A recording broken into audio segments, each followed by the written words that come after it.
Hello student. Delhi coaching Korba के YouTube channel में आप सभी का स्वागत है। आज हम करंट अफेयर्स 16 मई 2025 कवर करेंगे। सबसे पहली जानकारी है, भारत के star javelin thrower Neeraj Chopra ने शुक्रवार को दोहा डायमंड लीग में 90.23 मीटर थ्रो किया। नीरज चोपड़ा का अब तक का सबसे बड़ा जो रिकॉर्ड था वो था 89.94, यानी 90.23 का थ्रो करके उन्होंने अपना ही रिकॉर्ड तोड़ दिया और 90 का बैरियर भी तोड़ दिया। 90 प्लस थ्रो करने वाले जेवलिन थ्रोअर अब तक 25 हुए हैं। 23वें नंबर का सबसे बेहतरीन थ्रो किसका रहा? नीरज चोपड़ा का रहा। नीरज चोपड़ा ने इतना बेहतरीन थ्रो करने के बावजूद भी डायमंड लीग में सेकंड पोजीशन हासिल की, क्योंकि फर्स्ट पोजीशन जर्मनी के एक जेवलिन थ्रोअर जिनका नाम था जूलियन वेबर ने प्राप्त किया। हालांकि नीरज चोपड़ा के नाम कई प्रकार के रिकॉर्ड है। वह ओलंपिक में गोल्ड जीत चुके हैं 2020 में, 2022 में वर्ल्ड चैंपियनशिप गोल्ड जीत चुके हैं, 2018 और 2022 में एशियन गेम्स गोल्ड जीत चुके हैं, 2022 में डायमंड लीग की ट्रॉफी जीत चुके हैं। इसके अलावा 2018 में कॉमनवेल्थ गेम्स में गोल्ड जीत चुके हैं। 2018 में ही वर्ल्ड अंडर 20 गोल्ड जीत चुके हैं।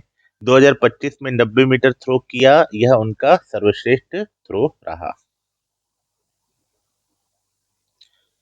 आज की दूसरी खबर है, राज्य का पहला आदिवासी संग्रहालय नया रायपुर अटल नगर में खोला गया।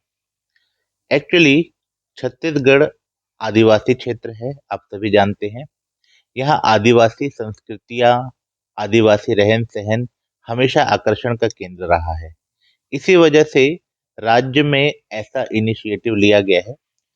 अगर हम इस म्यूजियम की खास बातों की चर्चा करें तो संग्रहालय में कुल 14 गैलरियां हैं, जिसमें जनजातीय जीवन शैली के सभी पहलुओं को बताया गया है। जनजातियों के भौगोलिक विवरण, उनके तीज त्योहार, उनके पर्व महोत्सव तथा उनकी विशिष्ट संस्कृति का चित्रण किया गया है। जनजातियों के आवास, उनके घरेलू उपकरण, उनके शिकार उपकरण, उनके वस्त्र परिधान, उनके आभूषण की भी झलकियां इसमें आपको देखने को मिलेगी। जनजातियों की कृषि तकनीकें, उनके उपकरण, उनकी फसल मिंजाई का प्रदर्शन, जनजातियों के नृत्य, वाद्य यंत्र, इनका भी संग्रह देखने को मिलेगा।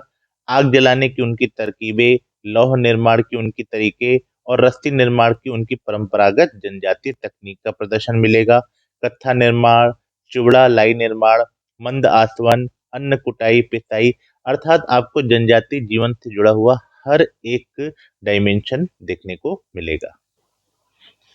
अगली महत्वपूर्ण खबर है, देश के 52वें CJI chief justice of India बने जस्टिस गवई।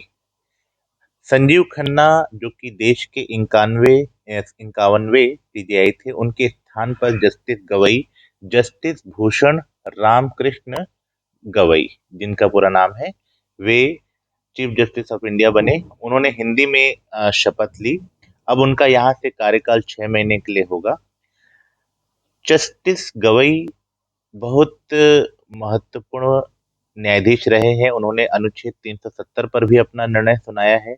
चुनावी बॉन्ड, जो राजनीतिक कार्यों के लिए चुनावी बॉन्ड का प्रयोग किया जाता है, उस पर भी उन्होंने अपना निर्णय सुनाया है। इस वजह से अब यह देखने लायक बात होगी कि आगामी जो मुद्दे हैं, जैसे प्लेसेस ऑफ वर्शिप एक्ट है, या फिर कास्ट सेंसस है, या सबसे इम्पोर्टेंट वर्तमान में जो अ, सरकार के द्वारा कार्य किए जा रहे हैं, जैसे वक्फ संशोधन, इन पर ये क्या निर्णय सुनाते हैं, क्योंकि ये सारे मुद्दे इनको देखने होंगे। कुछ फैक्ट देखें तो याद रखिएगा कि यह बौद्ध धर्म से आते हैं और बौद्ध धर्म से जस्टिस बनने वाले यह पहले व्यक्ति हैं। ये दलित समुदाय से भी हैं, तो दलित समुदाय के रूप में दलित समुदाय से आकर के चीफ जस्टिस बनने वाले यह दूसरे व्यक्ति हैं। इससे पहले केजी बालकृष्णन जी दलित समुदाय से आते थे।